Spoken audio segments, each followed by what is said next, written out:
Ugh. Take it Am away, I Marley, when going? you're ready. Yeah, man. G'day, guys. Welcome back. You got myself, Marley Grubby. You got Thomas Freeman and Andy from All Access Off-Road. On that note, Marley, I'm just going to slap record in there straight away, just in case we get some gold Right. moments. Yeah. Ah. All right, so with that, where did I get to before you lost me? We're doing He two-wheel just pulled drive. up. Yep. So just started full driving for the day. He gets on the radio 5-10 minutes into it.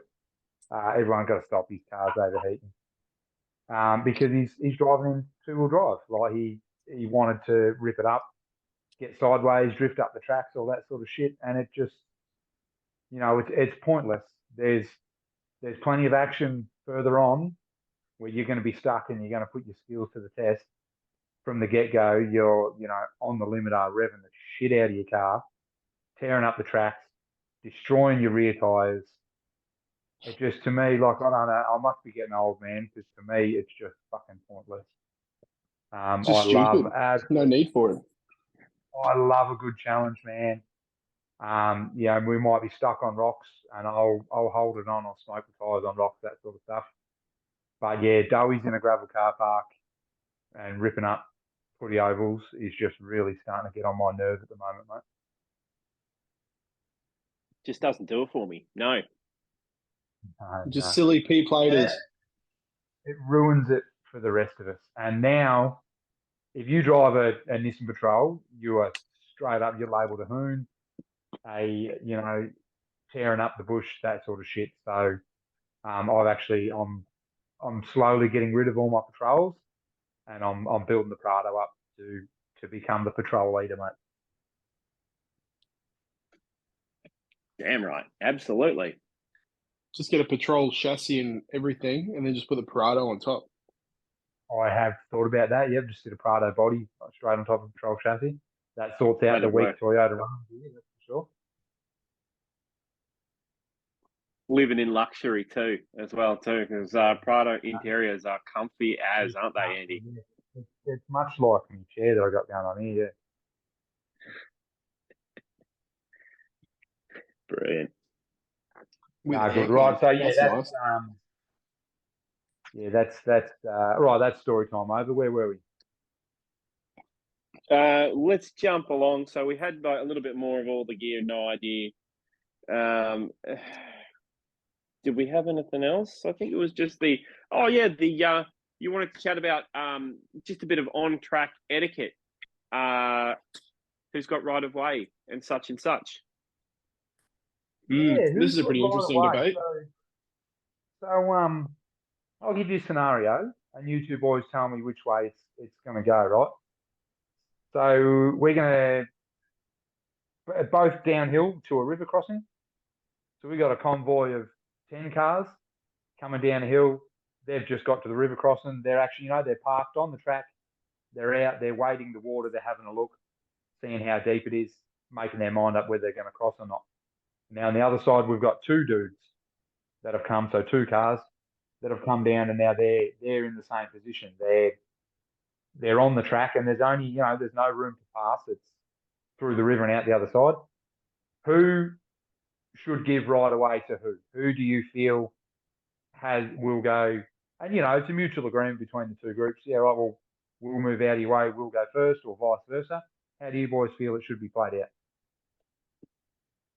The first factor for me, who got to the crossing first?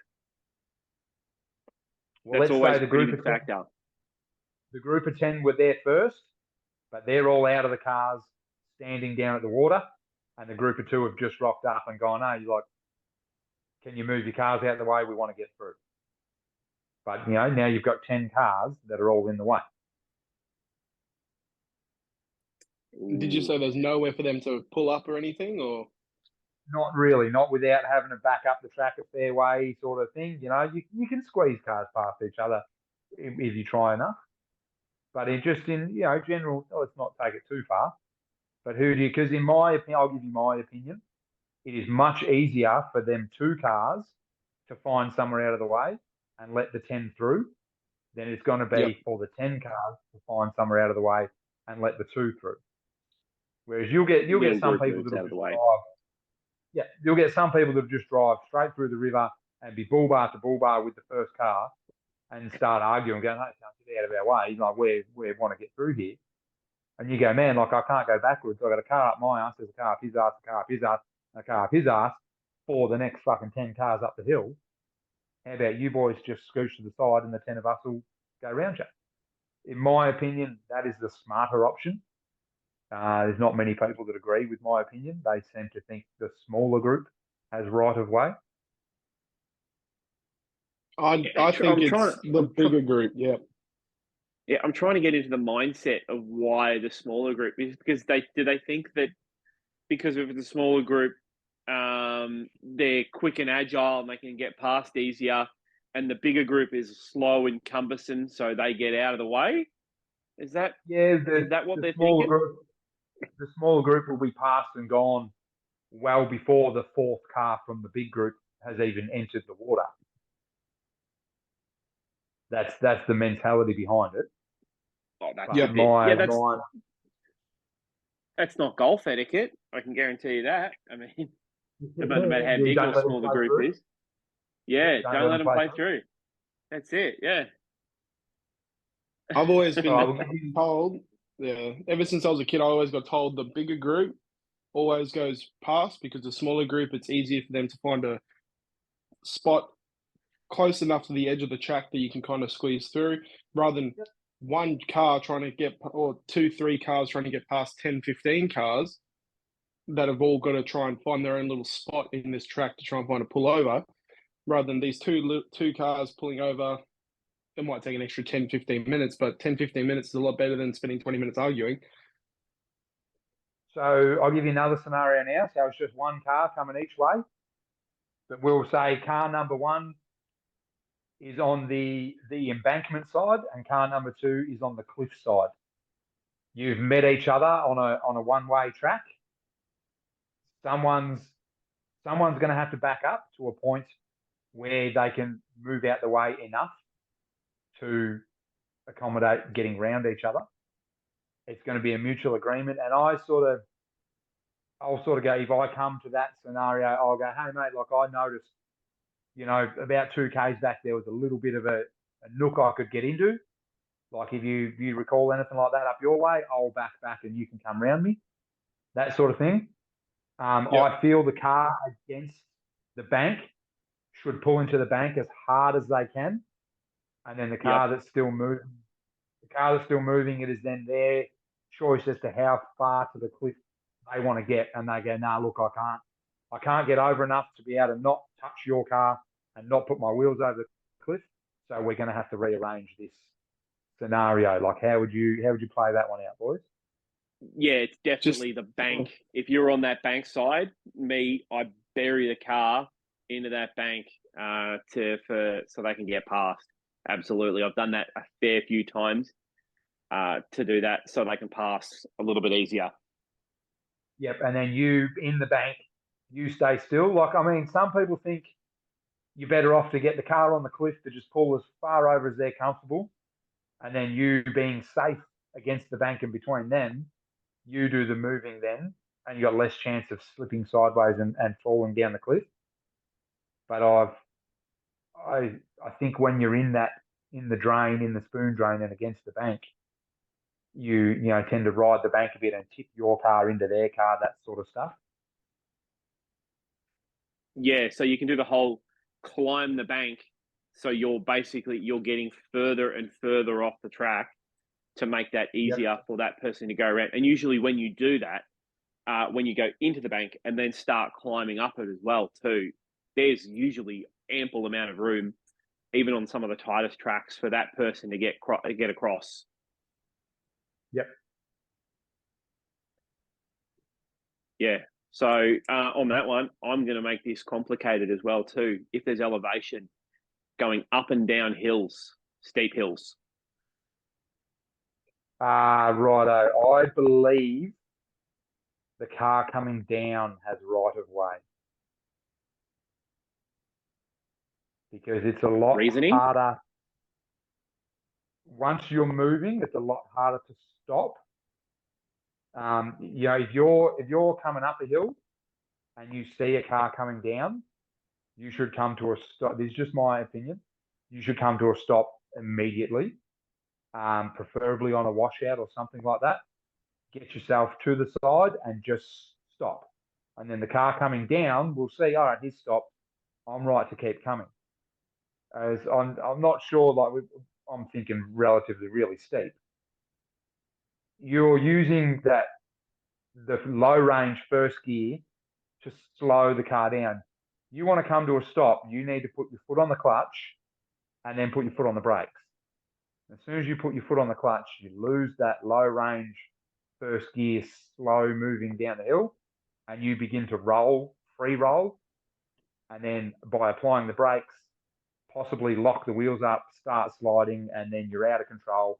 And now you're a fucking freight train coming down the hill. Good arguments for. I've got an opposite one that to stop and then keep going, to go up the hill. Uphill has right of way, so they can continue going because starting. They've already got momentum. They've already got moment. Yeah, starting is a lot harder. Going downhill from stop to get going, all they've got to do is let go of everything, and they'll start rolling. Yeah, I feel you. And there is, I mean, it's a valid argument, and it comes to where you are in position on the track. When you've met each other, how far have you come up? How far and how have many they people come in down? that up and down hill convoy as well too? Because if there's heaps of people coming down or heaps of people coming up, the bigger convoy gets the right of way, in my opinion. Doesn't matter where it's up down. It's the bigger convoy always trumps that. Yeah, I've normally found, and especially because I do a lot of traveling on bikes, and a bike you don't get in the way. You don't get, you're coming up or down, a bike will get round no matter where you are. The only issue I've ever had with on bikes is winch cables across the track, and you come down a hill and there's blokes winching up a hill, so you come to a stop and you're like, right, boys, finish that pull, and when you unhook, we'll all, 4 or 5 bikes will scoot round you, and we'll be out of your hair. It's definitely going to be scenario specific. Yeah, how far have you travelled? I've normally running into large groups. There's only 1 or 2 that are on the technical obstacle at a time, and the rest of them have parked to the side and they're out with their phones getting videos or scoping out the lines and that sort of thing. So the majority of them aren't even in their cars, and they're happy for you to just, oh yeah, there's enough room, you'll get past us, through you go, and they'll wave you on through. Here's one that you might not have thought about. One that you might not have thought about with that up and down one that you said, Tom. Normally, when me and my mates all go full driving and stuff, and we've got a steep hill climb or a steep descent, we go one at a time to make sure that if for some reason he does have to stop, you don't run up his ass, or if he has to take off while he's stopped halfway up, he doesn't roll back and hit you. So maybe if there was a car coming up and you were coming down, there you would say, hey, we've got 10 cars still at the top. We've got 6 cars down here. 10 cars come down from the top. The 6 cars move over, easy passage, because usually at the bottom of them, there's a lot bigger of a space for the cars to pass. So then once those 2 cars sort out their thing, then they just let the other cars come past and then they go up. It's all communication with your CB radio and stuff like that as well. It's communication between the first 2 cars. And with that, what you just said about one person on the obstacle at a time, going uphill, we try to leave 2 washouts. So the first car will take off. The second car doesn't leave until the first car clears the second washout, and then away you go. And because some of the hills in the high country, they go for kilometres. Like if you're going to wait for the time that you got from the bottom to the top, you'd be sitting around waiting all day long. So going up, we try to leave 2 washouts, and going down, it's minimum 1. So I'll start descending a hill. You'll stop at the top, and then once I roll over that first washout and I continue down, now you're clear to come roll, and you'll come to a stop at that washout. And then as you crest the washout, you look down the hill and you'll see that I've now crested the next washout and I'm continuing down. So you'll continue rolling after me. Whereas if you get to that washout and I've now stopped, I'm cockeyed sideways on the track, that sort of thing, you don't come over that washout. And I've got a story time for you about this one. Yeah, so, that's mate, one of my big hates. Is people right up your ass going down hills and stuff like that? Absolutely, yeah, absolutely. So here's a story time for you. This goes back to the old V6 Hilux days. Story time. A mate in a little, it wasn't a Jimny, it was an early one, Suzuki Sierra. He went down a real slippery, snotty hill first, and I rolled to the first washout as he'd gone over, and down he went. And then on his way to the next washout, he spun sideways. So I grabbed the radio and going, well, stop, boys, just hang up at the top there. He's gone sideways. And I got a call on the radio going, too late, mate, we're coming. I looked in the mirror and there was a mate in a GQ Shorty. He was already coming. He couldn't stop. He was sliding. The only place he was going to stop is where I was sitting. So I was like, do I go? Do I not? I'm like, nah. I moved as far forward as I could until I was going to be off the other side of the washout. Got on the radio, said to the mate in the Sierra, I'm like, hurry up and move, man. I think I'm coming. And then I got a douche straight up the arse end. That pushed me off the washout and down I come. Now he's on a 90-degree angle and I'm sliding down the hill towards him.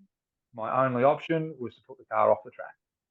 It was either I go straight down into the passenger door of my mate's car or I put my car off the edge. And we spent, I reckon it was 4 or 5 hours turning my car around and then pulling it back up onto the track. All because that split-second decision to start heading down the hill before it was, safe to do so. Yep. Yeah, that'd irk me. That'd really, really irk me. Yeah, and I mean, if the Suzuki hadn't have spun round and he just come to a stop and was like, oh, I don't know, it's pretty slippery, I don't want to go any further, I could have said to him, fuck, man, you've got to go because I'm coming. He could have gone one more, but the fact that he was 90 degrees sideways on the track, he had nowhere to go. He couldn't go backwards, he couldn't go forwards. He was stuck.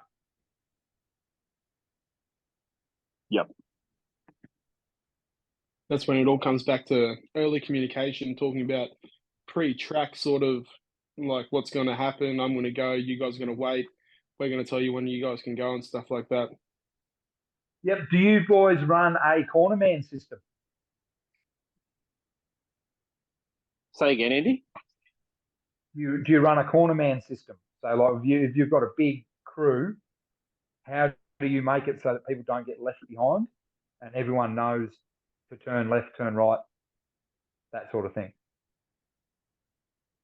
Yep. So mine is you're at a corner or a crossroads, you wait in the direction of where you're going to go, and then you look in your rear view to the next one.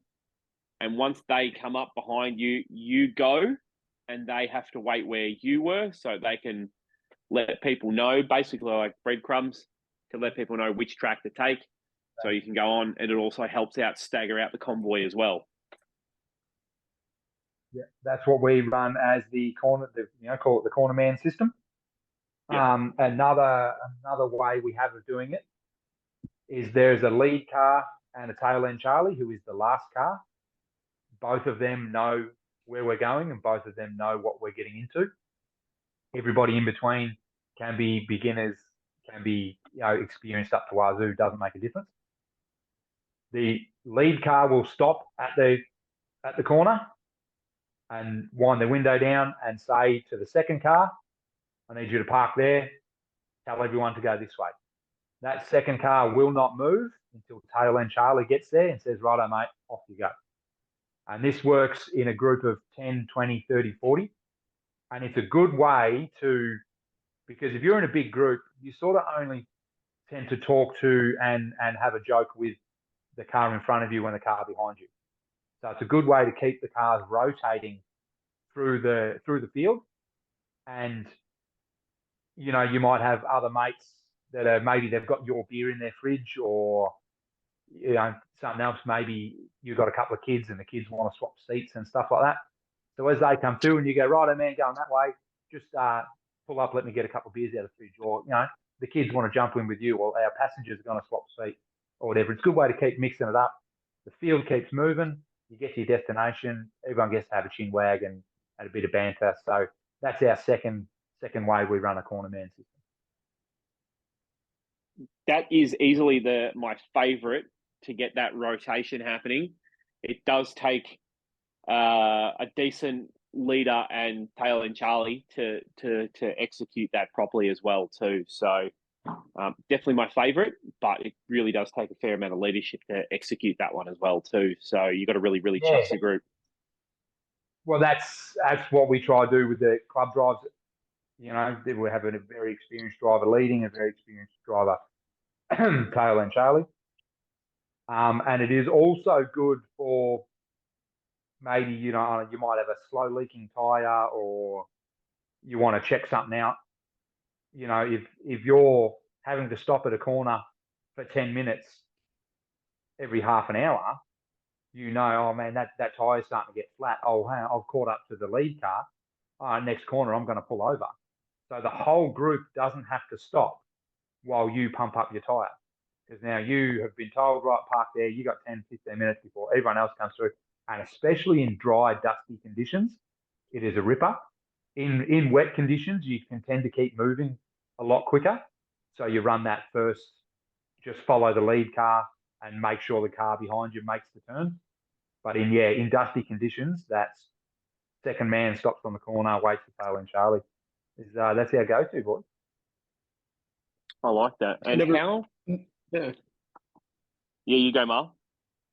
Oh, I never really, because normally my convoys that I go out in is like at most 6 to 7 cars. So as you said, Andy, with like 40 cars that you're going out with, that would probably be the best sort of system to work with it. But I never even thought of that sort of way of doing it. We always use the CB radio and UHF and stuff, just talking to each other, saying, hey, in 2Ks, we're turning left at this road or this big tree in the middle of the road. Everyone turn left here, stuff like that. And then if someone gets lost, then we all stop and we just wait for them to come around the last couple of corners, and then we're all back together, and then we keep going. But that's another really good way to do it. I might have to talk to some of the boys, and we might start doing that sort of stuff. Yeah, and it's like I said, when you start going out with bigger groups, sometimes we've been that far apart, and you've gone up and down, so many hills. Tail end Charlie, comes at the corner, and whoever's been there is got a serious problem. So he gets on the radio and goes, "Hey guys, such and such is pulled over. We just stop for a bit." The lead car won't hear that, and then it's got to be relayed through the convoy. Hey guys, did you get a copy? Tail end Charlie stopped at that last corner, and it'll go, tail end Charlie's talking about car 40. Car 30 hears it, he replies it. Car 20 hears it, he replies it. Car 10 hears it, he replies it. The lead car hears it, and he goes, right, everyone, we'll pull over. This is where we'll do lunch. And depending on this, where communication is key, I'm very big on do not ever turn around and go back unless it is like the last resort. Because if you go, all right, well, everyone stop here, I'll turn around and head back because I don't have radio comms. Let's, go back and sort them out. Those boys fix their shit and they're like, fuck, we've got to catch up. Come on, go. We're in a hurry now. That's when you have a head-on collision with your best mate. And it's, your communication is key, mate. Absolute key. That's very true. I didn't even think of that either. I like that. Yeah. And that moves on to the last little one we wanted to talk about, because we've been talking about communication, CB etiquette, especially in large convoys that we've been talking. Oh, my pet peeve with CBs. See, I'll carry a couple of handhelds, because when you get out of the car and you're spotting someone or doing a recovery and communicating from out of the car, handheld radio is the absolute tits. If you want to have a banter with the boys and talk shit, change to a different channel.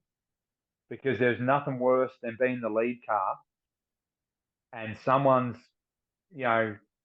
talking about that time that we went to Fraser and I remember we done this and Jono was up all night drinking piss and and he's been on the mic for 5 minutes and you as the lead car are trying to get information back through the line, you can't get a word in because old mate's giving his life story on the air.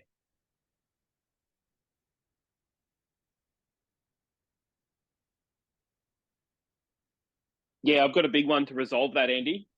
It's I like to call the mullet radio version. So the mullet radio version, you pick basically a channel and the next channel across from that is party in the front or business in the front, party in the back. So the first channel you choose, that's the business channel. That's where all the communication gets done.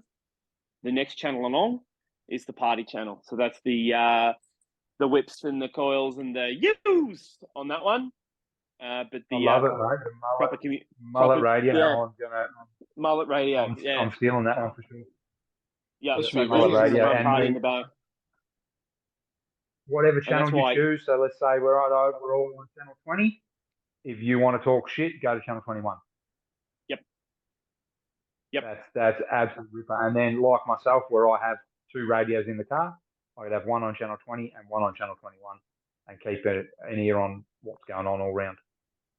If you get people that can't go back and forth quicker and they've only got one radio, it's really easy to go back and forth on one channel. Obviously, the serious people that are out there, usually they run 2 radios. That's what I do. And I'm running 2 radios. I like to have one on scan. So I'll put a handheld on scan and I'll have the car radio on the channel where we're talking. And then it's not until I've got to get out that I'll turn the handheld off scan and then use it on the car radio channel that we've chosen. Because anyone in close vicinity. And it's even good to you hear people coming and you just get on their channel and say, hey boys, where are you coming? And they go, oh, we're on our way up, Billy Goats. And you go, all right, well, we're on our way down. Like, have you boys got to the helipad yet? And they're like, oh no, we're just, about 5 minutes off from the helipad. You go, oh, well, we're just getting to the helipad now. We'll pull over and make room for you boys to shoot on through. And again, comes with that communication. Everyone's out of the way. They don't have to stop. Wave to them. Have a good day, boys. See you later. Everyone's out there having a good time. I absolutely love that. We've got about 9 minutes left, but we'll keep going. Absolutely, yeah. So like having that little small handheld just in the close vicinity of a few K, you pick up that stuff that's coming through as well too. And obviously you've got your standard that's got the long range that you can communicate with the rest of the convoy. Yeah. What's your opinion on full drive convoys all using the truckie channel and stuff like that? Like channel 40? Yeah, do you think that full drivers and stuff should be on the truckie channel and stuff, or? It doesn't really matter out in the forest because you're not, and it's actually good to be on channel 40 out in the high country in case there's log trucks coming through. Because I don't know if you have ever heard a truck calling out the mile markers. Yeah. I don't think I have, but yeah. So out in the high country, when you leave an intersection, there'll be mile markers and it might start counting down, it might start counting up. So we'll go up for this stake. You leave the intersection, 1K up the road, you'll see a number 1 on the side of the road. 2Ks up the road, you'll see a number 2. Continues 3, 4, 5, 6, if we can all count. If you're coming back down, it'll start at 60, 59, 58, 57. Any good truckie will call out on the radio, mile marker 30, mile marker 31, mile marker 32. So when you're coming down the hill and you're at 35 and you hear him call 32, and then you go past 34 and you hear him call 33, what do you think's coming around the corner? Yeah, big log truck. So pull your ass to the side and even get on channel. So, hey, mate, I'm at mile marker 34. I've just pulled off to the side for you. I'll see you in a minute. And he'll go scooting through. He'll give you a toot, give you a wave, happy as a pig and shit. I love that. Yeah, true. I never even thought about that sort of stuff, like how they do all their markers saying where they actually are and stuff. But Yep, yeah, and I you always know, they might not say anything. They'll just call out a number, and you, like I said, you got that radio on scan, and you'll hear someone go 33 on just over the air. And you're like, what the fuck was that? Have a look. Your radio will normally hold the channel that it catches it on. Chances are it'll be on channel 40, because that's what most log trucks will use. What the fuck? So just click, oh, let's stay on channel 40, and then you'll hear him count another number. Hear him count another number. He might be heading away from you. You might be catching up to him. And then there's a chance to get on the radio and go, hey, mate, I'm catching up to you. You know, you've just passed 33. I'm coming up to 33 now. Any chance I could get round you? I'm traveling light. I'm moving pretty quick. If you're nice on the radio, man, chances are he'll tell you to go fuck yourself, actually. But who knows? He might pull over and let you through. Yep. Very true. There's only one way to ask, and if you're nice about it. Yeah, that's it. Them log trucks can move around them hills, man. Like, I've met them on bikes a few times, and they ain't messing around. No, they don't play. They don't play at all. Yeah. So my favorite channel, definitely 26. That's the one you can find me on. That's the one I like to always coordinate. Every time someone says something, yep, what do you want? We're on 26. Yep, sorted. Feel like that's like a high country channel. Yeah, I go 16. I don't know why. Just tends to be the channel we use. Unless someone else has already got, you might get two blokes that have driven out to meet you, and they're on channel 21. And you get there, everyone meets, you shake hands, you let your tyres down, right, boys, let's go. And someone goes, oh, what channel? Someone yells out channel 21. Well, that's it. I'm not going to argue about what radio channel we're on. Doesn't matter. So long as we're all on the same page. Yep, I like it. And I'm pretty sure that is time. We've got about a few minutes each to wrap up. Marley, do you want to wrap us up? Yeah, sweet as. Yeah, so Marley Grubby signing out. If you want to follow me, I'm on TikTok at Marley Grubby, Instagram at Marley Grubby, YouTube. I've got it up and running. I haven't posted any videos yet. If you guys want to be some of the first subscribers, it's Marley Grubby as well. And yeah, fingers crossed I hit my 50K subscriber on TikTok, and then I'll be posting hopefully weekly or fortnightly videos on YouTube for you guys, doing rig rundowns with some of my mates, random little camping tips, just stuff like what I do on a weekend, like how I went to the Full Driving Expo, camping trips, all that sort of stuff. Hopefully building Ruby, doing maintenance sort of things. So if you want to see any of that with a little bit of Marley Grubby flair, yeah, go hit it up. Good stuff. Looking forward to all your content, mate. I'm Cheers, Andrew from All Access OffRoad. Thank you very much for tuning into OffRoad on Air. You can find anything that I'm doing at All Access OffRoad on Insta, Facebook, YouTube, and TikTok. They're all the same. Thank you very much, boys. And I am Thomas Freeman. You can find me on Instagram and Facebook. And I am absolutely loving how TikTok and YouTube are coming along for me as well too. I'm climbing on the subs on the old YouTube. I'm now doing weekly videos, which I'm smashing through as well too. Nice. And just trying to have as much fun as well I can. Stirring the pot on TikTok and making decent stuff on Insta. I mean, on YouTube. That seems to be my style these days. Just stirring the pot. Stirring the pot. Well, well, I'm defending my boys out there. There's a fair few independent creators that are having a hard time, and I'll always defend them. Say for the bigger content creators that probably need to mind their P's and Q's. You'll be taking down a few pegs, mate. I'll just leave it at that. That's it, mate. The content creating is a lot easier now than it was 10 years ago. Yep. All right, man. Well, thank you very much, guys. Hit us up on all of the OffRoad on Air All Access Off-Road, Marley Grubby, Thomas Freeman, everything here. We've got socials galore. And obviously, this is the Off-Road On Air podcast. You can find us on YouTube, iTunes, and Spotify. If you want us anywhere else, just let us know. We'll post it there as well. Thank you very much, guys. We'll see you in the next video. Cheers, guys. See ya. Take it easy, boys.